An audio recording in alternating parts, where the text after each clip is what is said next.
Reaches a point where even the common mwananchi gets tired.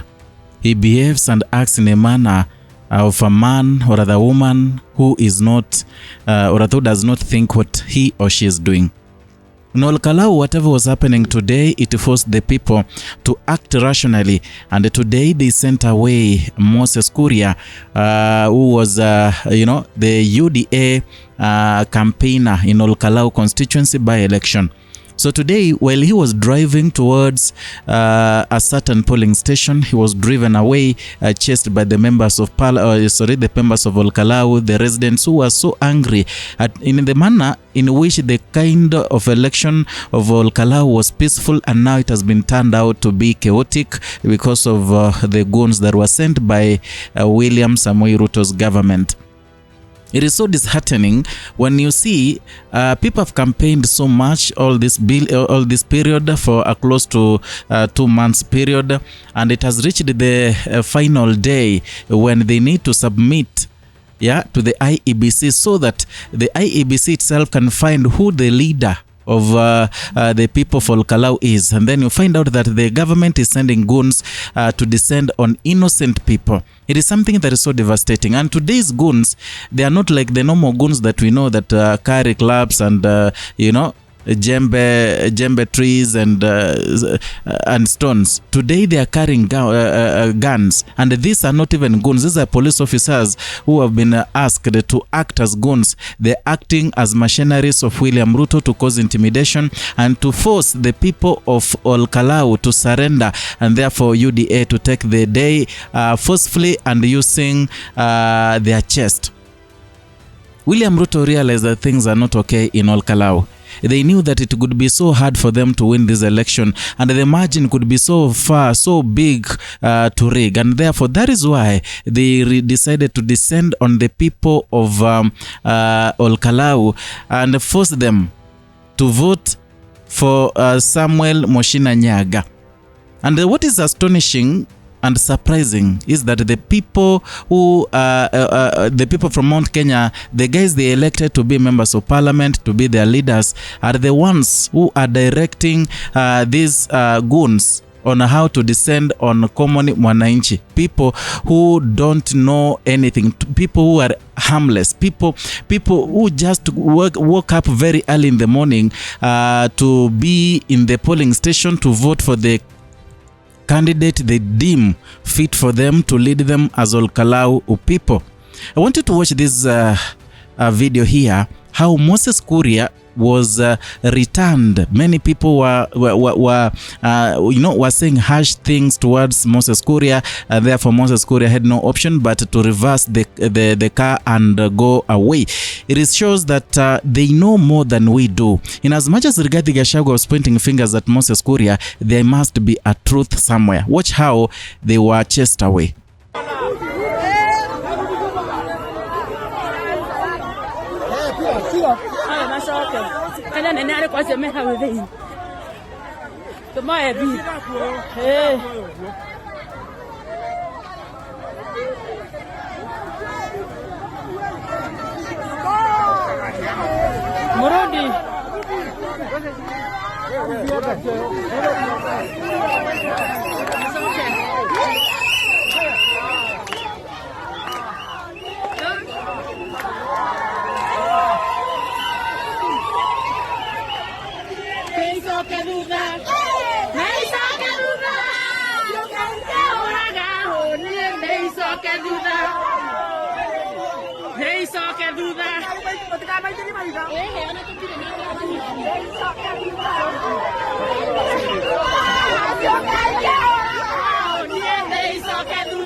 Now, in today's presser, the former Deputy President Rigathi Gachagua, who is also the party leader DCP, or the Democracy for Citizens Party, issued a press statement and he was very angry.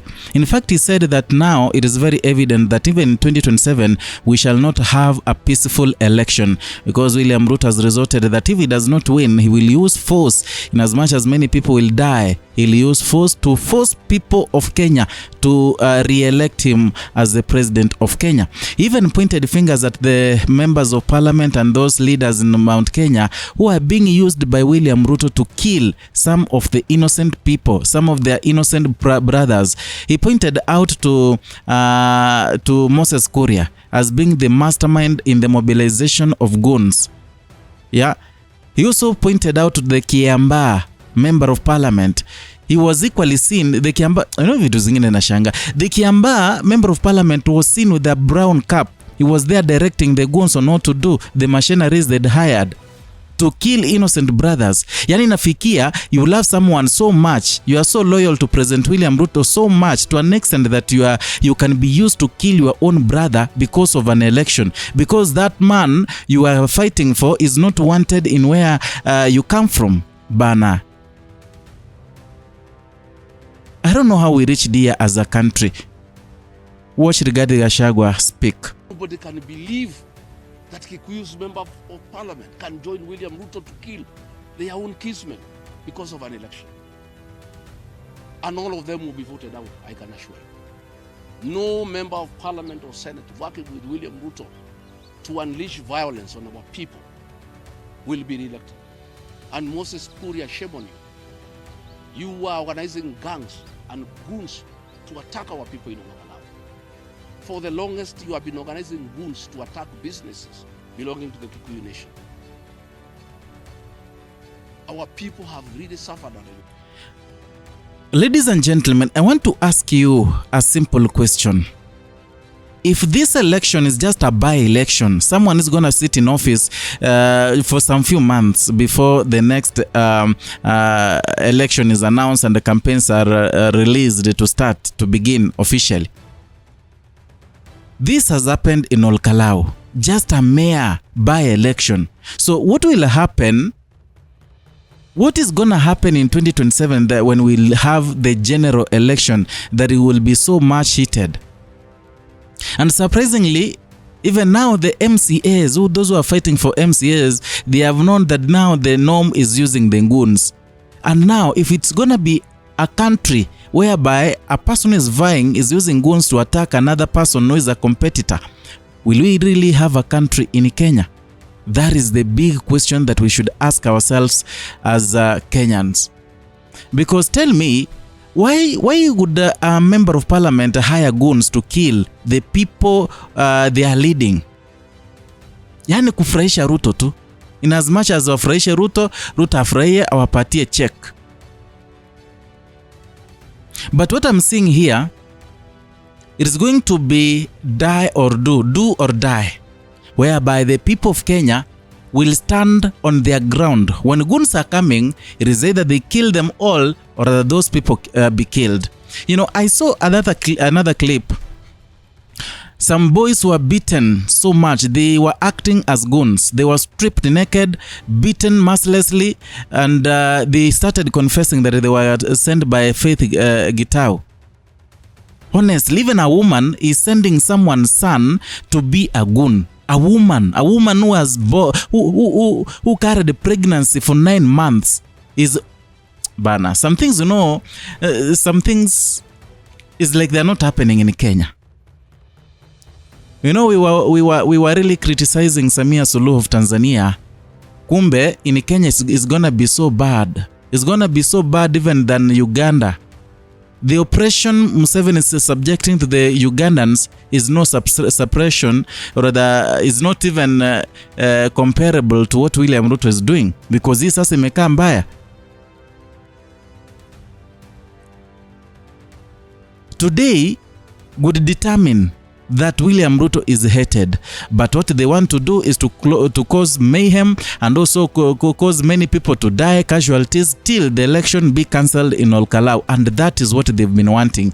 And that is the reason why you saw Erastus Ethekon was saying something that you know, we can even postpone the chaos, voter bribery. It was a script that was being drawn. Remember this Erastus, a little bit of him. He confessed in parliament during the vetting that he never applied for the job. So someone somewhere proposed his name to be on the job. Erastus Ethekon is someone who was working in the office of Nanok. Nanok right now is working in State House. So I think you are joining the dots. So even in 2027, as much as people may cry one term, it's going to be so difficult to remove William Ruto. And it's going to be so lethal, you know, in 2027, because the people are tired with William Ruto, the people are tired with his regime, the people are tired with the way he strategizes things, the people are tired with the use of goons in even a very small matter. I don't know what you think. Write your comment down there in the comment section. Let us talk, let us discuss. Perhaps we can form a basis of everything we want to talk about. If you're new here, consider subscribing, liking and sharing our content. Hit the notification bell so that you can be receiving notifications each and every time we bring you a new